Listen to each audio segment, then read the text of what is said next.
Hello प्यारे बच्चों, आज हम कक्षा 8 एमपी बोर्ड भाषा भारती हिंदी विशिष्ट क्लास 8 के पाठ 19 बहादुर बेटा नामक पाठ को पढ़ेंगे और समझेंगे। इस पाठ की विधा है एकांकी और इसके रचनाकार हैं विष्णु प्रभाकर। तो इस पाठ में जो है क्या है, वर्षा मतलब बारिश होने से नदियों में बाढ़ आ जाती है, उसके बारे में बताया है। और कई लोग जो है वो दूसरों की सहायता करते हैं, इसके बारे में बताया गया है। तो हम पाठ को शुरू करते हैं।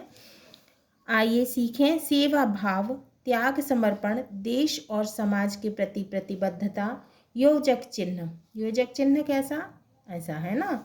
पर्यायवाची शब्द, उपसर्ग, प्रत्यय, मुहावरे बनाना, उसके अर्थ समझना, ये सब सीखेंगे। ठीक है। अब पाठ का सार है। प्रस्तुत एकांकी में संकट के समय सहयोग करने की भावना को परिलक्षित किया गया है। कुलदीप और संदीप दो भाई अपनी बहन मधुर और माँ के साथ रहते हैं। तो कुलदीप और संदीप कौन है? दो भाई हैं।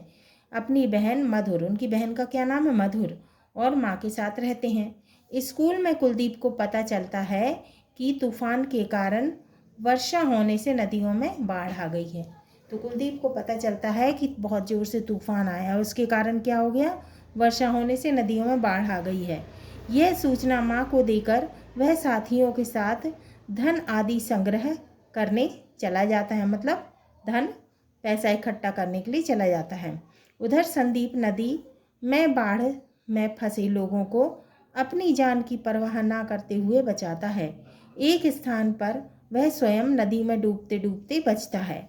इस प्रकार एकांकी परोपकार की भावना को रेखांकित करता हुआ मानवता की सेवा करने वाली संस्था रेड क्रॉस का परिचय कराता है। रेड क्रॉस क्या है? पीड़ित मानवता की सेवा के लिए अंतर्राष्ट्रीय संगठन है ना। हम पाठ को शुरू करते हैं। पात्र परिचय। माँ, संदीप बड़ा बेटा। तो संदीप कौन है? बड़ा बेटा है। कुलदीप कौन है? छोटा बेटा है। मधुर बेटी, एक युवक डॉक्टर और एक युवती, दोनों रेड क्रॉस के सदस्य। एक युवक संदीप का मित्र। तो एक युवक जो है, लड़का जो है, वो किसका मित्र है? संदीप का, मतलब संदीप का दोस्त है। मंच पर एक साधारण से घर में एक कमरा, मधुर बैठी पढ़ रही है। अब जो मंच है वहाँ पे एक साधारण सा कमरा बनाया गया है, मधुर बैठी पढ़ रही है। बीच बीच में कार्नस पर रखी घड़ी को देख रही है। उसी समय माँ अंदर से आती है। कुलदीप कहता है, माँ माँ तुमने सुना? मधुर कहती है, तुम अब तक कहाँ थे कुलदीप? तो मधुर कहती है कि तुम अब तक कहाँ थे कुलदीप? माँ कहती है, हाँ, आज इतनी देर कैसे हो गई? कुलदीप, तुमने सुना नहीं माँ? बहुत बुरी हालत है। माँ, किसकी बुरी हालत है? क्या हुआ? कुलदीप कहता है, माँ तुम सुनती तो हो नहीं, बड़े जोर का तूफान आया है, नदियों में बाढ़ आ गई। स्कूल में मास्टर जी कह रहे थे गांव के गांव बह गए। तो वो क्या कह रहा है माँ से कि बहुत जोर का तूफान आया है, नदियों में बाढ़ आ गई है। और जो मास्टर जी हैं, जो टीचर हैं, वो कह रहे थे कि गांव के गांव बह गए, सैकड़ों आदमी मर गए, जानवर का तो कहना ही क्या, मकान गिर पड़े, बस चारों तरफ हाहाकार। हाहाकार मतलब होता है रोने चिल्लाने की आवाज़ें, है ना। हाहाकार मचा है। मास्टर जी ने कहा कि हम लोगों को उनकी मदद करना चाहिए। तो वो कह रहा है अपनी माँ से कि माँ, हमारे जो टीचर हैं उनने कहा है कि हम लोगों को उनकी मदद करना चाहिए, वहाँ जाना चाहिए, उनको कपड़े और पैसे देने चाहिए। तेज़ी से बोलता चला जाता है, बहुत ज़ोर से बोलते हुए चला जाता है। माँ, तू तो बेटा एक सांस में इतनी बात कह गया कि मेरी तो कुछ समझ में नहीं आया। सुना तो मैंने भी है कि जोर की बाढ़ आई है, पर इतना नुकसान हो गया यह किसी ने नहीं बताया था। मधुर कहती है, चर्चा तो आज हमारे स्कूल में भी हो रही थी। मतलब मधुर कहती है कि आज हमारे स्कूल में भी लोग बाग एक दूसरे से कह रहे थे, पर ऐसी कोई बात मैंने नहीं सुनी कि इतना नुकसान हुआ। अब कुलदीप कहता है, तुमको कुछ पता भी है? इतने जोरों का तूफान आया है कि नदी का सारा पानी गांव में भर गया और अभी भी नदी बढ़ रही है। कल तक यहाँ भी बुरी हालत होने वाली है, इसलिए यह हुक्म हुआ है। तो वो कहने लगा है कि यहाँ पे भी जो है बाढ़ का पानी आ जाएगा, और इसीलिए जो है ये हुक्म हुआ है कि जो कुछ भी कर सके करे। जो युवक है और स्वस्थ है वे वहाँ जाकर लोगों को बचाने का काम करे। तो वो कहने लगा कि ऐसा हुक्म मिला है कि जो कोई युवक है और स्वस्थ भी है वे वहाँ जाकर लोगों को बचाने का काम करें। जो धनी है वे धन दे। तो वो कह रहा है कि जिनके पास पैसा है, जो धनी लोग हैं, है ना, वो पैसे दें, और जिनके पास अनाज है वो अनाज दें, कपड़े हैं कपड़े दें। माँ, हाँ हाँ यह तो होना ही चाहिए। अम्मा कह रही है, हाँ हाँ ये तो होना चाहिए। मेरे पास पैसा तो नहीं है, लेकिन जो कुछ हो सकता है वह अवश्य करूँगी। तो वो कहने लगी, मेरे पास पैसा तो नहीं है, लेकिन जो कुछ भी होगा मुझसे मैं करूँगी। कहाँ भेजना है पैसा? कुलदीप, वह तो लेने वाले यहीं आ जाएंगे, लेकिन मैं जा रहा हूँ। तो कुलदीप कहने लगा, वो तो लेने वाले यहीं आ जाएंगे, लेकिन मैं जा रहा हूँ। मधुर माँ एक साथ, मधुर और माँ दोनों एक साथ कहती हैं, तू कहाँ जा रहा है? कुलदीप, लोगों को बचाने। माँ हंसकर कहती है, तेरे विचार बहुत अच्छे हैं, लेकिन तू इतना छोटा है कि उनको क्या बचाएगा? खुद वे लोग तुझे ही बचाने की परेशानी में पड़ जाएंगे। मधुर, काम करने को तो यहाँ भी बहुत हैं, चाहो तो तुम घर घर जाकर चंदा इकट्ठा कर सकते हो। तो मधुर कहने लगी कि काम तो यहाँ पे भी बहुत है, तुम यदि चाहो तो चंदा इकट्ठा कर सकते हो। कुलदीप, वह तुम करना, मैं घर पर नहीं बैठ सकता। तो कुलदीप कह रहा है कि वह तुम करना, मैं घर पे नहीं बैठूंगा। माँ, अच्छा पहले तू रोटी खा ले। अब माँ कहती है कि पहले तुम रोटी खा लो। और हाँ, संदीप अभी तक क्यों नहीं आया? कहीं वह भी? मधुर, हाँ माँ, वह जरूर चले गए होंगे। वह दिन रात इसी तरह की बातें किया करते हैं। मैं कुछ करना चाहता हूँ। मेरे पिता और मेरे चाचा ने आज़ादी की लड़ाई लड़ी थी। तो वो कह रही थी मधुर कि हाँ, वो इसी तरह की बातें करते रहते हैं, और वो कहते रहते हैं, मेरे पिता और मेरे चाचा जी ने आज़ादी की लड़ाई लड़ी थी। मेरे देश में के हजारों लोगों ने अपने प्राण दिए थे, अपना सब कुछ लुटा दिया था। अब मुझे भी तो कुछ करना चाहिए, मुझे भी अपने देश की सेवा करनी चाहिए। हाहाकार, रोने की ऊंची आवाज़ें, बहुत ज़ोर ज़ोर से चिल्लाने की आवाज़ें आती हैं। सहसा एक युवक का प्रवेश, तो एक लड़का आता है। युवक, संदीप का घर यही है? तो युवक कहता है, संदीप का घर यही है। सब कहते हैं एक साथ, हाँ हाँ यही है, क्या बात है? युवक, मैं आपको यह बताने आया हूँ। तो युवक कहता है, मैं आपको यह बताने आया हूँ कि संदीप बाढ़ पीड़ित लोगों की सहायता करने के लिए चला गया है। माँ घबराकर, क्या? मधुर, तो भैया चले ही गए। युवक, लेकिन आप कोई चिंता ना कीजिए, तेजी से कहकर लौटता है। माँ, सुनो तो बेटा सुनो, कितनी देर हो गई उसे गए? युवक कहता है, वह तो सुबह ही चले गए थे, लेकिन मैं आपको जल्दी खबर नहीं दे सका।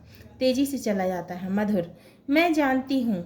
यह सब सुनकर वह रुक ही नहीं सकते थे। मधुर कहती है कि मैं तो जानती हूँ कि ये भैया जो है ये सुनकर रुक ही नहीं सकते थे। कुलदीप, लेकिन मुझे तो रुकना पड़ेगा। कुलदीप कहता है, मुझे तो रुकना पड़ेगा, बहुत बुरे हैं, सब कामों में वही आगे ही रहते हैं। ये कुलदीप कहता है। माँ हंसकर, वह बड़ा जो है, मुझे खुशी है कि वह ऐसा है, बिल्कुल अपने पिता पर गया है। तो माँ कहती है कि मुझे खुशी है कि वह ऐसा है, वो तो अपने पिताजी के ऊपर ही गए हैं।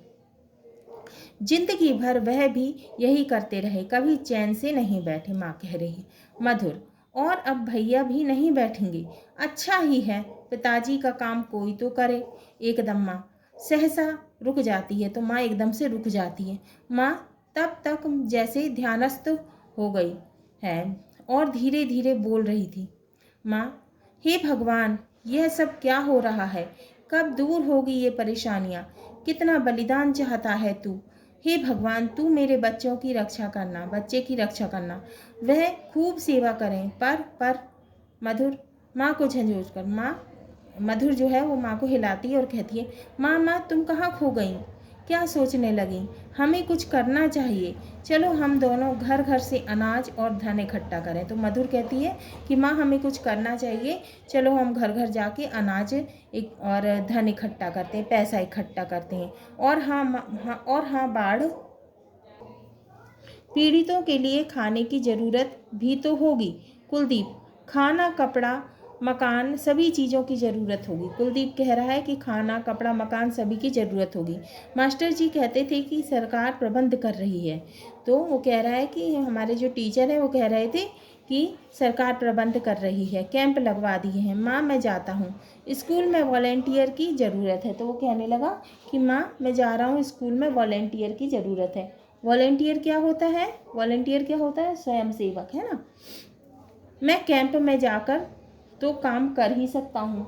तो कह रहा है कि मैं कैंप में जाकर तो काम कर ही सकता हूँ। माँ, क्यों नहीं कर सकता, तू भी जा, लेकिन एक बात का ध्यान रखना, नदी के पास मत जाना। कुलदीप, मैं नदी के पास क्यों जाऊँगा, वह तो खुद ही हमारे पास आ गई है। अब वो कह रहा है कि माँ मैं नदी के पास क्यों जाऊँगा, वो तो खुद ही आ गई है। हंसकर और हंसता है और कहता है, अच्छा मैं चला। माँ, लेकिन खाना तो खाता जा। माँ कह रही लेकिन खाना तो खा जाओ। कुलदीप, नहीं नहीं देर हो जाएगी, वहीं कुछ खा लूँगा। वो कहने लगा कि नहीं नहीं देर हो जाएगी, वहीं कुछ खा लूँगा।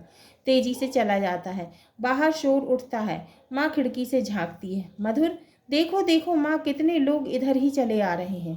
मधुर कहती है, माँ देखो इधर कितने सारे लोग आ रहे हैं, और वह देखो ट्रक भी आ रहा है। ऐसा लगता है कि बाढ़ पीड़ित गाँवों से लोगों को निकाल कर ला रहे हैं। क्यों माँ, एक परिवार को तो हम भी अपने घर में रख सकते हैं। तो वो कहने लगी कि माँ एक परिवार को हम भी अपने घर में रख सकते हैं। माँ, क्या ही अच्छा हो यदि सभी ऐसा कर सकें, इससे तो बहुत सारी समस्या खत्म हो जाएंगी। तो माँ कहने लगी कि यदि सब ऐसा करने लगे तो बहुत सी परेशानी खत्म हो जाएंगी। पता नहीं सरकार क्या करेगी, लेकिन मुझे खुशी है कि मेरे दोनों बेटे सेवा कार्य में लग गए हैं। तो माँ कह रही है कि चलो मुझे तो बहुत खुशी है कि मेरे दोनों बच्चे जो हैं वो सेवा कार्य में लगे हैं, भगवान उनकी रक्षा करें। मधुर, जो दूसरों की रक्षा करते हैं भगवान उनकी रक्षा करते हैं। मधुर कहती है कि माँ, जो दूसरों की रक्षा करते हैं भगवान उनकी भी रक्षा करते हैं। माँ, हाँ कहते तो हैं। सहसा एकदम माँ फिर ध्यानस्थ हो जाती है और वहीं बैठ जाती है। मधुर उसे फिर झकझोरना चाहती है, लेकिन सहसा रुक जाती है। जैसे दूर कहीं से संगीत का मधुर स्वर उठता है। वह चारों ओर देखती है, तभी एक युवती वहां आ जाती है। उसके वस्त्रों पर रेड क्रॉस का चिन्ह लगा हुआ है। युवती, क्या संदीप जी का मकान यही है? तो युवती जो लड़की जो है वो कहती है, क्या संदीप जी का मकान यही है? मधुर, जी। मधुर कहती है, जी हाँ। माँ आंखें खोलकर, संदीप कहाँ है? संदीप कैसा है वह? युवती, आप शायद उनकी माँ हैं, चिंता ना कीजिए, कोई विशेष बात नहीं। मधुर, लेकिन आप कौन हैं? मधुर कहती है, लेकिन आप कौन हैं? युवती, मैं रेड क्रॉस की सदस्य हूँ, बाहर मेरे बहुत से साथी हैं। हम सब लोग बाढ़ पीड़ितों की सहायता करने के लिए गए हुए थे। आपके पुत्र संदीप जी ने वहाँ बहुत काम किया। अपने प्राणों की चिंता किए बिना उन्होंने सैकड़ों लोगों को बचाया। तो वो कह रही है कि आपके जो बेटे हैं उन्होंने अपनी चिंता किए बिना बहुत से लोगों की जान बचाई है। उनका साहस देखकर हम लोग दंग रह गए। हमारे मना करने पर भी उन्होंने जरा आराम नहीं किया, लेकिन एकदम से माँ और मधुर एक साथ, अचानक क्या हुआ? बोलती क्यों नहीं? उन्हें क्या हुआ? युवती, आप घबराइए नहीं, मैं बता रही हूँ। लोगों को बचाते बचाते अचानक उनकी नाव पलट गई। तो वो युवती कहती है कि आप घबराओ नहीं, लोगों को बचाते बचाते उनकी नाव पलट गई। उन्हें तैरना आता था, उन्होंने वहाँ भी लोगों की मदद की। जब तक सबको दूसरी नाव में नहीं चढ़ा दिए तब तक वह नहीं चढ़े, और जब चढ़ने लगे तो सहसा पानी का बड़े जोर का रेला आया और बह गए। तो कहने लगे एकदम से बहुत सारा पानी आ गया और वो बह गए। माँ चीख कर, हाय राम। युवती शीघ्रता से, नहीं नहीं, दूसरे लोगों ने उन्हें शीघ्र बचा लिया। कठिन परिश्रम के कारण वह बेहोश हो गए। तो वो कहने लगी, लेकिन कठिन मेहनत के कारण वो बेहोश हो गए, लेकिन हमने उन्हें फर्स्ट एड दे दी है। कहने लगे कि हमने उन्हें प्राथमिक उपचार कर दिया। फर्स्ट एड माने प्राथमिक उपचार कर दिया है, बहुत जल्दी ही वह ठीक हो जाएंगे। मधुर, वह कहाँ है? तो मधुर कहती है कहाँ है वो? युवती, बाहर गाड़ी में, आप मेरे साथ आइए, उन्हें अंदर ले आएं। सभी तेजी से चले जाते हैं। मधुर एकदम लौटती है और पलंग बिछाती है, फिर बाहर की ओर भागती है। तभी वे सब संदीप को लाकर पलंग पर लेटा देते हैं। युवती युवक को दिखाकर, यह हमारे डॉक्टर हैं। युवती जो लड़की है वो युवक को दिखाती है और कहती है हमारे डॉक्टर हैं, इन्होंने अच्छी तरह देख लिया है, डर की कोई बात नहीं, अभी 2 क्षण में इन्हें होश आ जाएगा। तो वो कहती है चिंता की कोई बात नहीं है, अभी 2 क्षण में इनको होश आ जाएगा। युवक, मैं अभी एक और इंजेक्शन लगा देता हूँ। युवक कहता है मैं एक और इंजेक्शन लगा देता हूँ, चिंता की कोई बात नहीं, आपका बेटा बहुत बहादुर है। मधुर, और आप लोग कम बहादुर हैं। मधुर कहती और आप लोग क्या कम बहादुर हैं। इसी बीच में युवक संदीप को इंजेक्शन लगाता है। माँ संदीप के ऊपर झुकी हुई है, बार बार उसके चेहरे को छूती है। मधुर कभी भैया की ओर देखती है, कभी रेड क्रॉस के सदस्यों के बैच को देखती है। तभी कुलदीप भागा हुआ आता है। कुलदीप, मामा मैंने सुना है, एकदम देखकर, अरे ये तो भैया आ गए, क्या हुआ है इन्हें, और ये कौन है? तो वो कहता है माँ भैया आ गए क्या? फिर कहता है क्या हुआ है इन्हें, ये कौन है? मधुर, बाढ़ पीड़ितों को बचाते भैया स्वयं नदी में गिर गए। मधुर कहती है कि बाढ़ पीड़ितों को भैया बचा रहे थे और खुद ही नदी में गिर गए, इन लोगों ने उन्हें बचाया है, थक गए हैं और कोई खास बात नहीं। युवक, बस इन्हें होश आ रहा है, लेकिन आप लोग इनसे ज़्यादा बात मत कीजिए। तो युवक जो डॉक्टर है वो कह रहा है अब इन्हें होश आ रहा है, इनसे ज़्यादा बात नहीं करो, शाम तक चुपचाप पड़े रहने दीजिए, रात को मैं आकर देख जाऊंगा। तो वो कहने लगा इनको चुपचाप पड़े रहने देना, मैं शाम को आके देख जाऊंगा। माँ, हे भगवान, इस दुनिया में कितने अच्छे लोग हैं। संदीप आँख खोलकर, मैं कहाँ हूँ? युवक, अपने घर में हूँ, यह तुम्हारी माँ है, बहन है, भाई है, और हम तुम्हारे साथी हैं। तो युवक कहता है जो डॉक्टर है वह कहता है कि ये तुम्हारी माँ है, बहन है और भाई है, और हम तुम्हारे साथी हैं। संदीप कहता, ओह तुम तो डॉक्टर, मुझे इतनी ही याद है कि जैसे मैं डूब गया हूँ और फिर कोई अंतरिक्ष में से आकर बचा रहा है, वह तुम थे। युवती, संदीप बाबू आप बोलिए नहीं, 1-2 दिन आराम कीजिए। संदीप, बहुत अच्छा डॉक्टर, आपकी आज्ञा का पालन होगा। सब हंस पढ़ते हैं। युवक और युवती एक साथ, अच्छा अब हमें आज्ञा दीजिए। युवक और युवती जो डॉक्टर है वो कहते हैं कि अब हमें जाने दो। माँ, नहीं नहीं ऐसे नहीं, बिना मुंह मीठा किए तुम नहीं जा सकते। अरे मधुर, लो वह तो अंदर चली भी गई, शायद चाय बना रही होगी। युवक, माँ हमें तो आज्ञा ही दीजिए। कुलदीप, समझ लीजिए भैया को अभी होश नहीं आया, बस 5 मिनट लगेंगे। सब हंसते हैं, वह भी अंदर चला जाता है। कुलदीप कहता है कि समझ लो कि अभी भैया को होश नहीं आया, वो अंदर चला जाता है। माँ, आप लोग दुनिया की इतनी सेवा करते हैं, कभी कभी हमें भी तो अवसर दिया कीजिए। तो माँ कहती है आप सबकी इतनी सेवा करते हैं, कभी कभी हमें भी सेवा करने का अवसर दो। युवती, हम भी तो आपके ही हैं, और फिर आपने कम सेवा की है। दोनों मुस्कुराते हैं और अंदर से मधुर कुलदीप चाय का सामान लेकर आते हैं। पर्दा गिरने लगता है। ये किसने लिखा है? विष्णु प्रभाकर जी ने। अब लेखक परिचय देखते हैं। विष्णु प्रभाकर का जन्म 1912 में मीरनपुर जिला मुजफ्फरनगर उत्तर प्रदेश में हुआ था।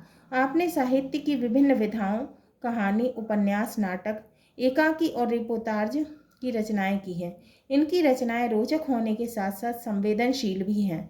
उपन्यासों में ढलती रात, स्वप्नमयी कहानी संग्रह में है, और आदि और अंत, संघर्ष के बाद तथा एकांकी संग्रह डॉक्टर प्रकाश और परछाई है।